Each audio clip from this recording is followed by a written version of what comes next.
Magandang buhay mga boss. Ang isi-share ko sa inyo ngayon ay kung paano kami pumunta ng Fiestag 2023. Siyempre, mula sa City Hall ng Manila, sumakay kami ng aircon bus papunta sa MOA, Mall of Asia. Yan po mga boss. At naglakad na lang kami hanggang sa marating namin yung overpass. Hindi naman ganun kahabang lakaran mga boss, para lang kayong nag-exercise papunta sa SMX.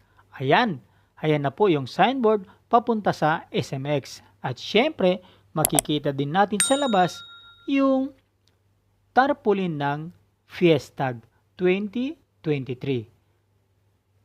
Malapit na tayo mga boss at pupunta na tayo syempre doon sa kanilang main entrance para makapasok na tayo sa loob. Tara, samahan